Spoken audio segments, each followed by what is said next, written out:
in the dark shadows, and in the white cold, fearlessly we search for knowledge new and old.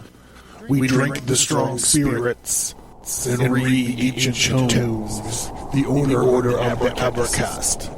We are the brave and bold.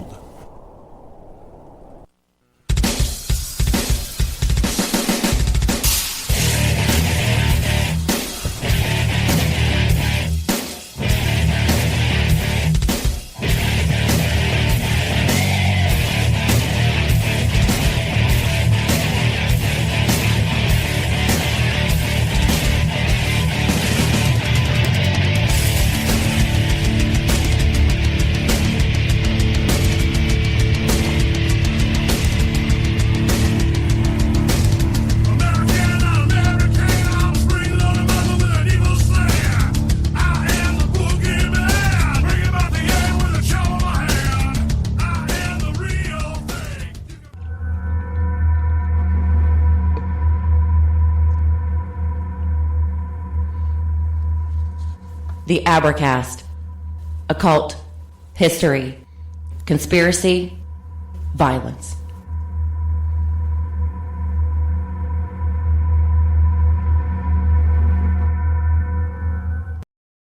Take control of your destiny. Understand your past, put your present in context, and know your future with a twist. Check out the designs and watch the videos about Abracast Tarot Card Deck on abracast.com. When you order a deck, get a free exclusive bonus tarot card. Also, sign into the mailing list to get a free ebook about the Abracast Tarot Card Deck and other bonus content. Visit the storefront on abracast.com. All right, welcome to the Abracast. This is, what did I decide to call this? Magic, Liber ABA, or Liber 4 by Aleister Crowley, Part 1, or Liber 4, Mysticism, Part 3. I think that's the way we should do it. I'm going to totally forget by the time it's time to post it up. Please encourage everyone to rate and review on iTunes. Check out the website. Find me on social media. And if this is on the mainstream, I'd encourage you to check out Patreon, where this episode originally debuted. Chapter 6. Dhyana. Dhyana.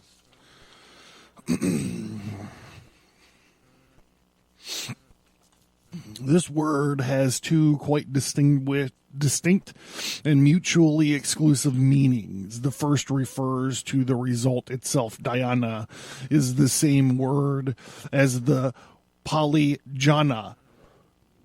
The Buddha counted 8 jhanas, which are evidently different degrees and kinds of trance. The Hindus also speak of dhyana as a lesser form of samadhi. Samadhi. Isn't there a live song, Sacred Samadhi? That's what I get for starting and not being ready. Jeez, okay, I'm sorry about that. Others, however, treat it as if it were merely an intensification of dharana.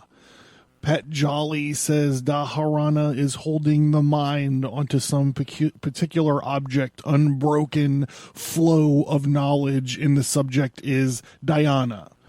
When that giving up all forms reflects only the meaning, it is samadhi. He combines these three into samayama. We shall treat of dhyana as a result rather than as a method.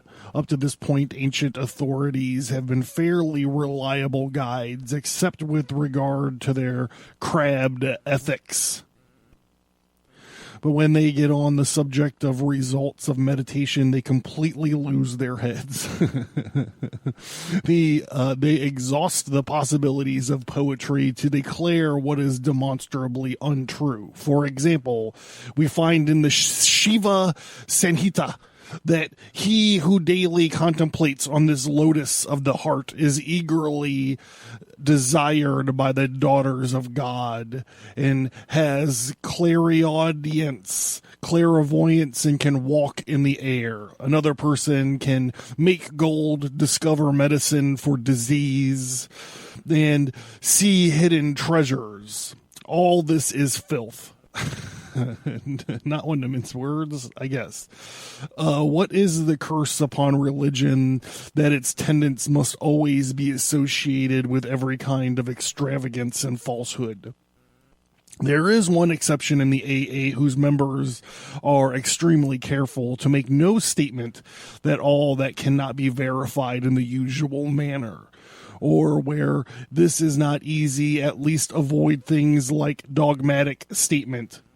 In their second book of practitional instruction, Liber 0, occurs these words, quote, "By doing certain things, certain results will follow. Students are most earnestly warned against attributing objective reality or philosophical validity to any of them," unquote. Those golden words. In discussing dhyana, then let it be clearly understood that something unexpected is about to be described.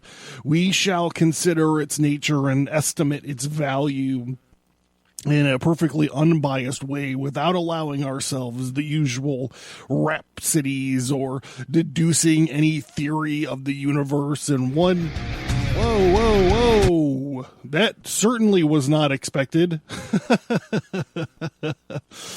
Without allowing ourselves the usual rhapsodies or deducing any theory of the universe, one extra fact may destroy some existing theory that is common enough, but no single fact is sufficient to construct one. It will have been understood that dharana, dhyana, and samadhi form a continuous process, and exactly when the climax comes does not matter.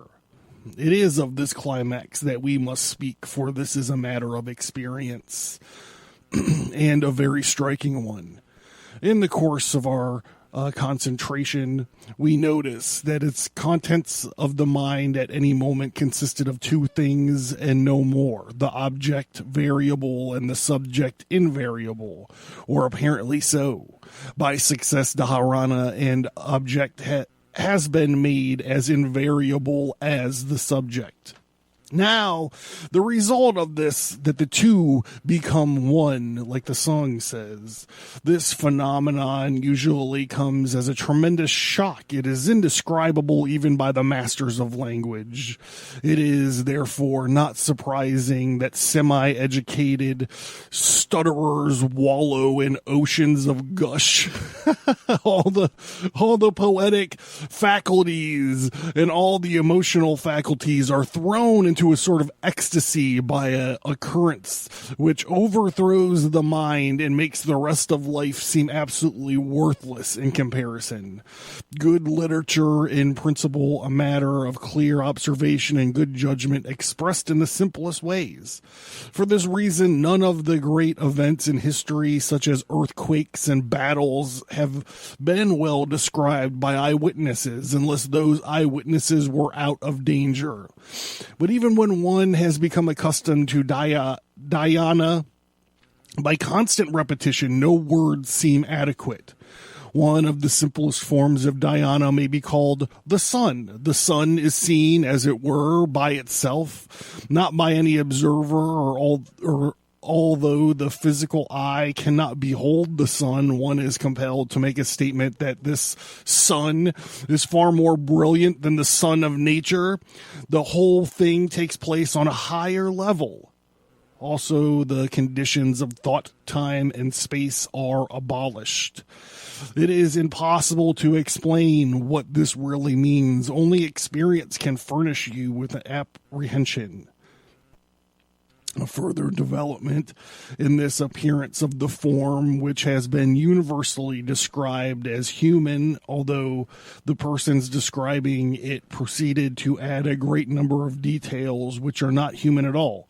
This particular appearance is usually assumed to be God. But whatever it may be, the result of mind of the student is tremendous. All his thoughts are pushed to their greatest development. He sincerely believes that they have the divine sanction, perhaps even supposes that they emanate from this God. He goes back into the world armed with this intense conviction and authority.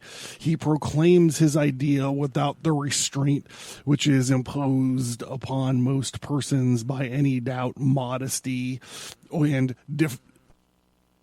diffidence. In any case, I need to lube up. In any case, the mass of mankind is always ready to be swayed by anything thus authoritative and distinct. History is full of stories of officers who have walked unarmed up to a mutinous regiment and disarmed them by mere force of confidence. The power of the orator over the mob is well known. It is possibly for this reason that the prophet has been able to constrain mankind to obey his law. It never occurs to him that anyone can do otherwise. I think he's saying it never occurs to him that anyone could do otherwise. In practical life, one can walk past any guardian, such as a sentry or a ticket collector, or one who can really act so that the man is somehow persuaded that you have the right to pass unchallenged. I disagree at that point in time. I should tell you guys about the time I almost got beat up by the dude from Biohazard. He was trying to get backstage at a show I was doing security at, and I was like, "Sorry, bro, you got to have your credential." And he was like, "I don't have a credential. Don't you know who the fuck I am?" And I'm like, "Yeah, man, I know who you are. That's why it shouldn't be a problem for you to get a fucking credential." And he start kind of jiving around, like he was sizing me up or whatever. And I was just like, oh, thank God, I'm going to fucking pay my school bills off. But cooler heads prevailed, I guess, from that urban rap metal band of the 90s. And he didn't punch me in the face. Like, God damn it, I wish he would have. So I have tons of stories like this. At the time there was a Pittsburgh newspaper photographer. He took pictures of me throttling this fucking dude.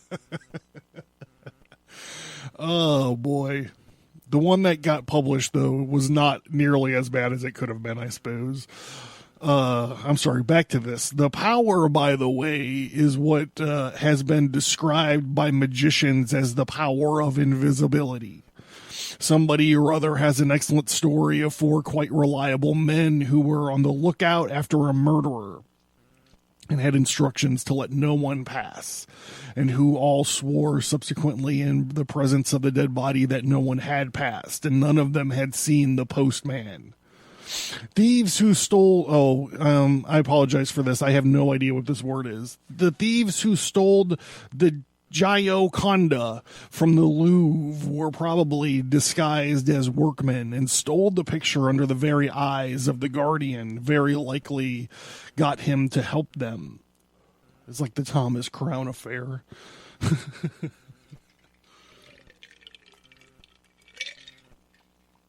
It is only necessary to believe that a thing must be to bring it about.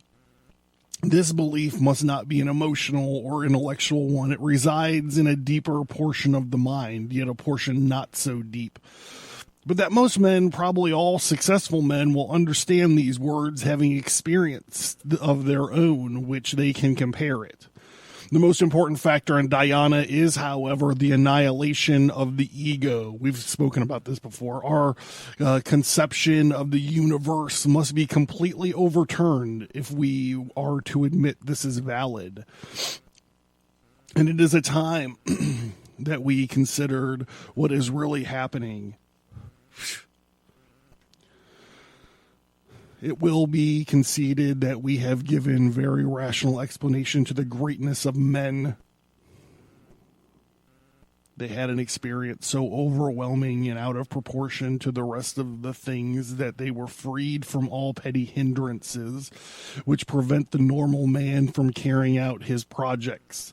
Worrying about clothes and food and money, what people may think, how and why, and above all, the fear and consequences clog nearly everyone. Nothing is easier, theoretically, than for an anarchist to kill a king. He has but to buy a rifle and make himself a first-class shot and shoot the king from a quarter of a mile away. And yet, although there are plenty of anarchists, outrages are very few. At the same time, the police would probably be the first to admit that if any man were really tired of life in his deepest being, a state very different from that which a man goes about saying he is tired of life, he could manage somehow or other to kill someone first. Now, the man who has experienced any of the more intense forms of dhyana is thus liberated. The universe is thus destroyed for him, and he for it. It can therefore go on its way unhampered. One may imagine that in the case of Mohammed, he had cherished for years a tremendous ambition, and he had never done anything because of those qualities, which were subsequently manifested as statesmanship warned him that he was impotent. His vision in the cave gave him the confidence which was required, the faith that moves mountains. There are a lot of solid seeming things in this world which a child could just push over, but not one has the courage to push. Let us accept provisionally this explanation of greatness and pass it by. The ambition has led us to this point, but we are now interested in the work for its own sake. Let us accept provisionally this explanation of greatness and pass it by. Ambition has led us to this point, but we are now interested in the work for its own sake. A most outstanding phenomenon has happened to us. We have had an experience which makes love, fame, rank, ambition, wealth look like 30 cents, and we begin to wonder passionately, what is truth? The universe has tumbled about our ears like a house of cards, and we have tumbled too, yet this ruin is like the opening of the gates of heaven. Here is a tremendous problem, that there is something within us that ravens for solution. Let us see what explanations we can find. The first suggestion, which would enter a well-balanced mind versus the study of nature, is that we have experienced a mental catastrophe, just as a blow on the head will made a man see stars. So one might suppose that the terrific mental strain of Dhyana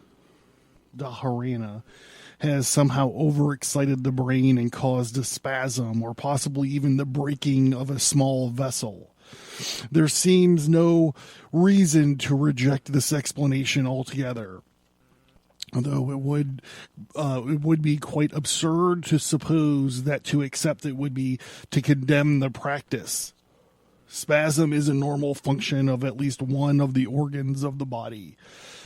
That the brain is not damaged by the practice is proved by the fact that many people who claim to have had this experience repeatedly continue to exercise the ordinary avocations of life without diminished activity. We may dismiss the several psychological. We may dismiss then this psychological question. It throws no light on the main problem, which is the value of the testimony of experience. Now, this is a very difficult question and raises the much larger question as to the value of any testimony. Every possible thought has been doubted at some time or another, except the thought which can only be expressed by a note of interrogation, since the doubt that thought asserts it. But apart from this deep-seated philosophical doubt, there is a practical doubt of every day. The popular phrase, to doubt the evidence of one's senses, shows us that the evidence is nearly accepted, but a man of science does nothing of the sort. He is so well aware that his senses constantly deceive him that he invents elaborate instruments to correct them. And he is further aware that the universe, which can be directly perceived through sense, is the minutest fraction of the universe which he knows indirectly. For example, 4/5 of the air is composed of nitrogen. If anyone were to bring a bottle of nitrogen into this room, it would be exceedingly difficult to say what it was. Nearly all the tests that one could apply would be negative. His senses would tell him little or nothing. Argon was only discovered at all by comparing the weight of chemically pure nitrogen with that of nitrogen in the air. This had often been done, but no one had sufficiently fine instruments even to perceive the discrepancy. To take another example, a famous man of science asserted not so long ago that science could never discover the chemical composition of the fixed stars. Yet this has been done, and with certainty.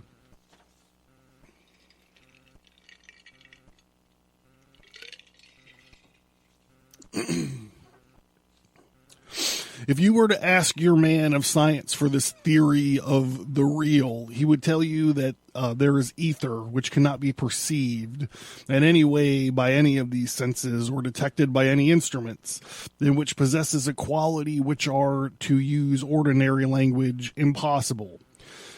Is very much more real than the chair he is sitting on. The chair is only one fact in its existence, is testified by one very fallible person. The ether is the necessary deduction from a millions of facts, which have been verified again and again and checked at every possible test of truth. There is therefore no a priori reason for rejecting anything on the ground that it is not directly perceived by the senses.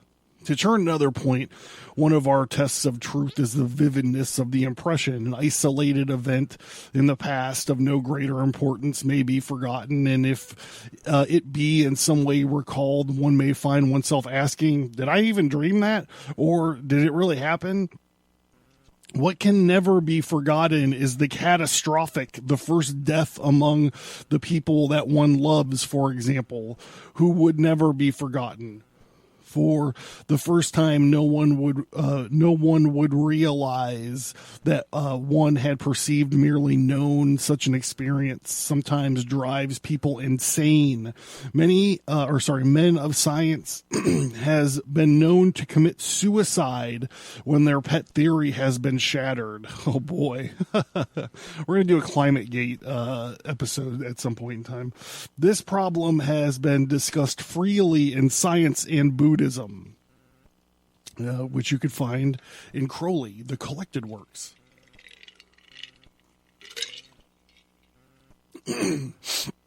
Time, the Camel, and other papers. This much only need we say in this place, that Dhyana has to be classed as the most vivid and catastrophic of all experiences. This will be confirmed by anyone who has been there. It is then difficult to overrate the value of such an experience has for the individual, especially as it is entire conception of things, including his most deep-seated conception, that's standard to which has always referred everything, his own self, that has to overthrow. And when we try to explain it away as a hallucination, to temporary suspension of the faculties or something similar, we find ourselves unable to do so. You cannot argue with a flash of lightning that has knocked you down. Any mere theory is easy to upset. One can find flaws in the reasoning process. One can assume that premises are in some ways false. But in this case, if one attacks the evidence for Dhyana, the mind is staggered by the fact that all other experience attacked at the same lines will fail much more easily. In whatever way we examine it, the results will always be the same. Dhyana will be false, but if so, so is everything else. If so, so is everything else. Now the mind refuses to rest in a belief of unreality of its own experience. It may not be what it seems, but it may be something.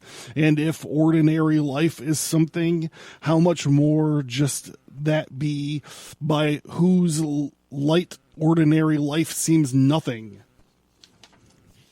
Ordinary man sees the falsity and disconnectedness and purposelessness of dreams. He ascribes them to a disordered mind. The philosopher looks upon waking life with similar contempt, and the person who has experienced Dhyana takes the same view, but not by mere pale intellectual conviction. Reasons, however, cognate never convince utterly, but this man in Dhyana has the same commonplace certainty that a man has on waking from a nightmare. I wasn't falling down 1,000 flights of stairs. It was just a bad dream. Similarly comes the reflection of the man whose experience of Dhyana. I am not that wretched insect, that imperceptible parasite of earth. It was only a bad dream. And as you could not convince the normal man that his nightmare was more real than his awakening, so you cannot convince the other that his Dhyana was a hallucination, even though he is only too well aware that he has fallen from that state into normal life.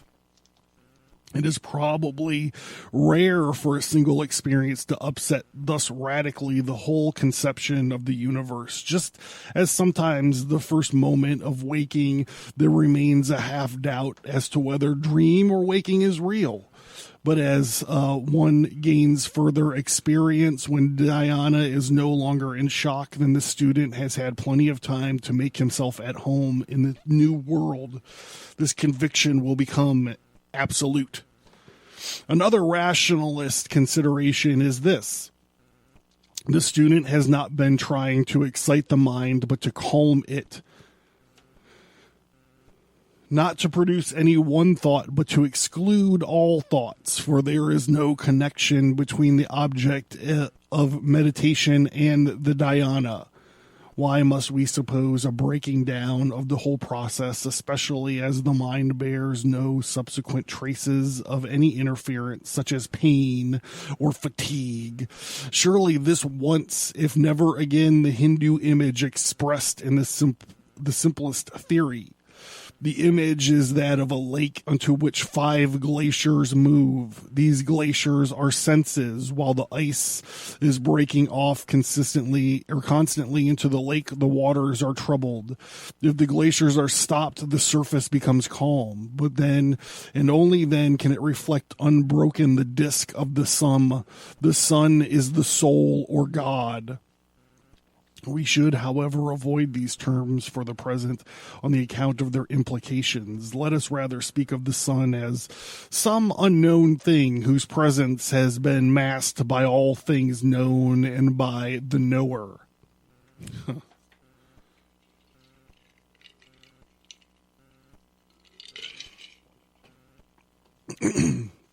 It is probable, too, that our memory of Dhyana is not to the phenomenon itself, but to the image left thereby on the mind. But this one true of all phenomenon, as Berkeley and Kant have proved beyond all question, this matter then need not concern us. We may, however, provisionally accept the view that Dhyana is real, more real and thus of more importance to ourselves than all other experience. This state has been described not only by the Hindus and Buddhists, but by the Mohammedans and Christians in Christian writings. However, the deeply seated dogmatic bias has rendered their documents worthless to the average man, then ignore the essential conditions of dhyana and insist that the essential to a much greater extent than the best Indian writers. But to anyone with experience and some knowledge of comparative religion, the identity is certain. We may now proceed to Samadhi.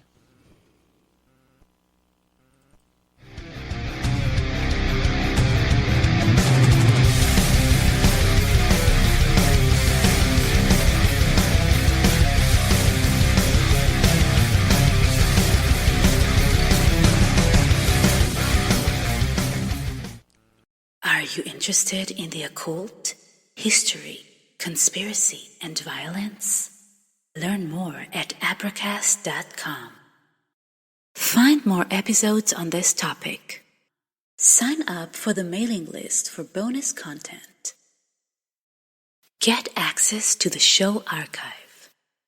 And visit the storefront for tarot cards, merch, and books.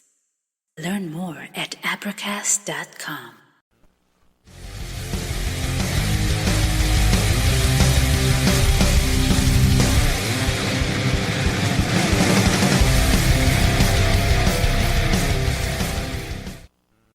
Chapter 7, Samadhi. More rubbish has been written about Samadhi than enough. We must endeavor to avoid adding to the heap. Even Patanjali, who is extraordinarily clear at the practical in most things, begins to rave when he talks of it. Even if what he said were true, it should not have been mentioned, because it does not sound true. And we should make no statement that is a priori improbable without being prepared to back it up with the fullest proofs. But it may more than likely than this commentators have misunderstood him. But it is more than likely that his commentators have misunderstood him. The most reasonable statement of any acknowledged authority is that of Venji Valkaya. Yeah, that sounds right. Who says, by pranayama, impurities of the body are thrown out, by dharana, the impurities of the mind, and by pratyahara, the impurities of attachment. And by samadhi is taken off everything that hides the lordship of the soul. There is a modest statement in good literary form, if we could do that, as well as that. I'm going to make a note of this because it is pretty Gnostical. In the first place, what is the meaning of the term? Etymologically, Sam is the Greek sigma epsilon nu, the English prefix sin, meaning together with adi, meaning Lord. And a reasonable translation of the whole word would be union with God, the exact term used by Christian mystics to describe their attainment. Now, there is great confusion because the Buddhists use the word samadhi to mean something entirely different, the mere faculty of attention. Thus, with them, to think of a cat is to make samadhi on that cat. To use the word dhyana is to describe mystic states. This is excessively misleading, for as we saw in the last section, dhyana is primarily of samadhi. And of course, dhyana is merely the wretched plebeian Pali corruption of it. There are many kinds of samadhi. Some authors consider, oh boy, this is a rough one, brothers. Some authors consider Atmed Arashana. Atmed Arashana. It's not getting any easier. Atmed Arashana, the universe as a single phenomenon without conditions, to be the first real samadhi. If we accept this, we must relegate many less exalted states to the class of dhyana. Patanjali enumerates a number of these states to perform these on different things, given magical powers, or so he says, the need not to be debated here. Anyone who wants magical powers can get them a dozen different ways. Power grows faster than desire. The boy who wants money to buy lead soldiers sets to work to obtain it. And by the time he has gotten it, he wants something else instead. In all probability, something just beyond his means. Such is the splendid history of all spiritual advance. One never stops to take the reward.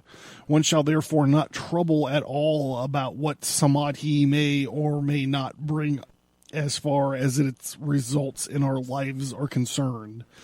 We began this book, it will be remembered, with considerations of death. Death has now lost all meaning. The idea of death depends on those of the ego and of time, and the ideas have been destroyed, and so death is swallowed up in victory.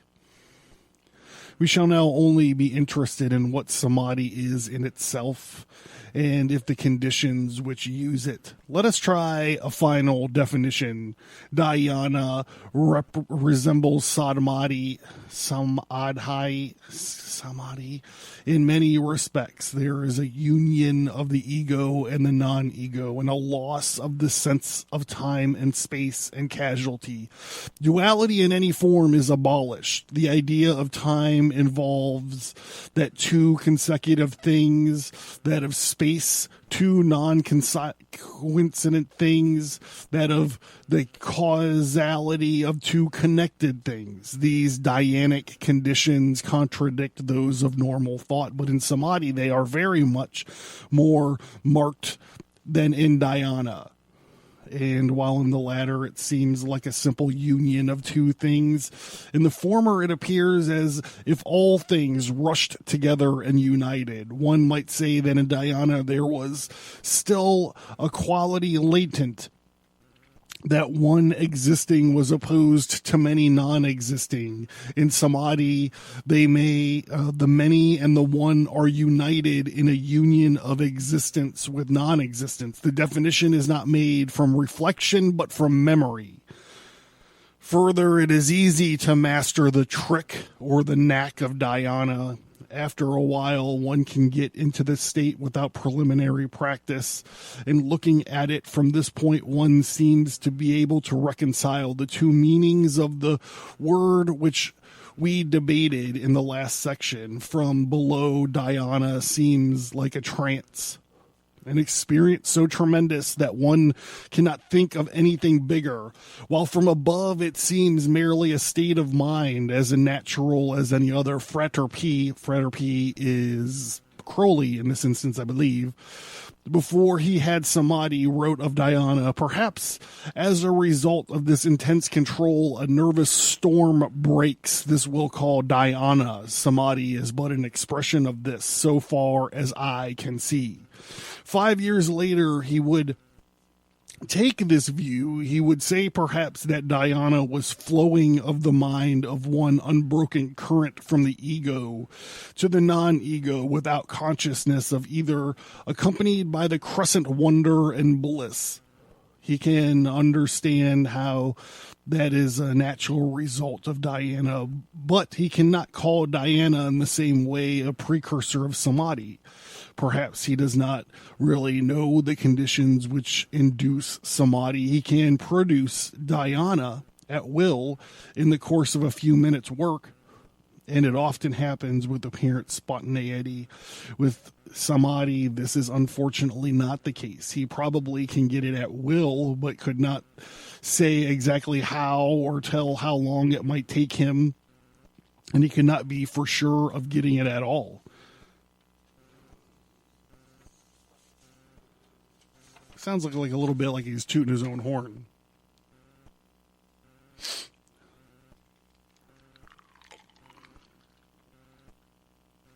One feels sure that he could walk a mile along a level road. One knows the conditions, but it would have to be a very extraordinary set of circumstances that would stop one. But through it would be equally fair to say, I have climbed the Matterhorn and I know I could climb it again. Yet there are all sorts of more or less probable circumstances, any one of them which would prevent success. Now, we do know this, that if thought is kept single and steady, dhyana results. We do know that whether an intensification of this is sufficient to cause samadhi, or whether some other circumstances are required. One in science, the other in empiricism. One author says that 12-second steadiness is dhyana, 140 dhyana, and 1728 samadhi. And Vikrikanda, commenting on Patanjali, makes dhyana a mere prolongation of dharana. But says further, I suppose we were meditating on a book and gradually succeeded in concentrating the mind on it and perceiving only the internal sensation, the meaning unexpressed in any form. The state of dhyana is called samadhi. Other authors are inclined to suggest that samadhi results from meditating on subjects that are in themselves worthy. For example, Vikrikanda says, think of any holy subject, and explains this as follows. This does not mean any wicked subject. Frater P would not likely say definitely whether he ever got dhyana from common objects. He gave up the practice after a few months and meditated on chakras, etc. Also, this dhyana became so common that he gave up recording it. But if he wished to do it in a minute, he would choose something to excite his godly fear or holy awe or wonderment. There is no apparent reason why dhyana should not occur when thinking of any common object of the sea shore, such as a blue pig. But Frater P's constant reference to the usual object of his meditation need not be taken au pied de la lecture. His record of meditation contained no reference to this remarkable animal. It will be a good thing when organized research has determined the conditions of samadhi, but in the meantime, there seems no particular objection to our flowing tradition and using the same objects of meditation as our predecessors, with the single exception which we shall note in due course. The first class of objects for serious meditation is various parts of the body. The Hindus have an elaborate system of anatomy and physiology, which has apparently no reference to the facts of the dissecting room. Prominent in this class are the 7 chakras, which will be described in part 2, and there are various nerves, equally mythical. The second class is objects of devotion, such as the ideal or form of the deity, or the heart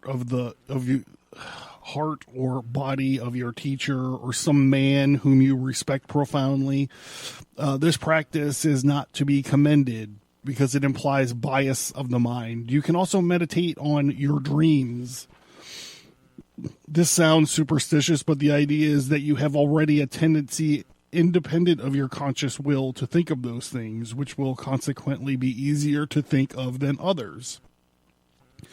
That this is an explanation is evident from the nature of the preceding and subsequent classes. You can also meditate on anything that especially appeals to you. But in all this, one feels inclined to suggest that it will be better and more convincing if the meditation is directed to an object which in itself apparently unimportant. One does not want the mind to be excited in any way, even by adoration. See the 3 meditative methods in Liber HHH. At the same time, one would not likely to deny positively that there is a much easier to take some idea towards which the mind would naturally flow. The Hindus assert that the nature of objects determine the samadhi. That is, the nature of those lower samadhis which confer the so-called magical powers. For example, there are yoga pravriti, meditating on the tip of the nose. One obtains what may be called the ideal smell. That is a smell which is not particular smell, but is the archetypical smell of which all actual smells are modifications. It is the smell which is not a smell. This is the only reasonable description for the experience being contrary to reason, but is only reasonable that the words describing it should be contrary to reason too. I believe it's probably hot sauce, the smell of buffalo chicken wings, maybe. The smell of a good gin and tonic. A smell of a good gin and tonic basically just smells like a lemon pledge, right?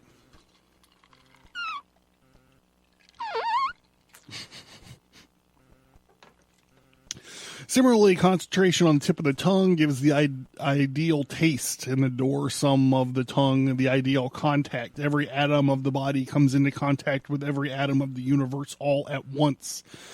There's a description. Bhikkhu Aman Mayatya gives of it. The root of the tongue gives the ideal sound of the pharynx, the ideal sight. The samadhi par excellence, however, is, here we go again. I can't even remember how I did it last time. Atam Ada Asharana, which for some of those not the least instructed is the first real samadhi, or even the visions of God and of the self are tainted by form. The Atam Ada Sharana, the all, is manifested as the one. It is the universe freed from its condition, and not only are all forms and ideas destroyed, but also those conceptions which are implicit in our own ideas of those ideas. It is quite impossible to describe the state of mind. One can only specify some of the characteristics in that language which forms no image in mind. It is impossible for us to experience it to bring back any adequate memory, or it can conceive a state transcending this. There is, however, a very much higher state called Shiva Darshana, of which it is only necessary to say that is the destruction of the previous state, its annihilation, and to understand this blotting out, one must imagine nothingness as negative but as positive. The normal mind is a candle in a darkened room. Throw open its shutters, and the sunlight will make the flame invisible. That is a fair image of Dhyana. But the mind refuses to find a smile for Atam Darshana. I'm getting better. Am I getting better? It sounds like I'm skipping something now.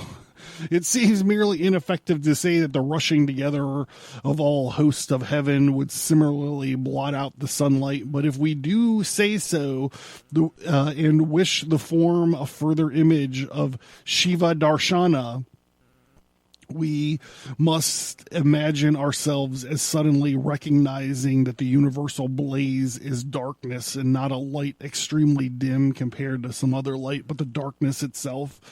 It is not the change from the minute to the vast, or even from finite to the infinite. It is recognition that the positive is merely the negative, and the ultimate truth is perceived not only as false, but as logically contradictory of the truth. It is quite useless to elaborate this theme which has baffled all the minds hitherto. We have tried to say as little as possible rather than as much as possible. Still further from our present purpose, we would be to criticize the innumerable discussions which have taken place as to whether this was the ultimate attainment or what it confers. It is not enough to, if we say that we, even the first and most transitory dhyana repays 1,000-fold the pains we may have taken to attain it. And there is this anchor for beginners, that his work is cumulative. Every act directed towards attainment builds up destiny, which someday come to fruition. May all attain.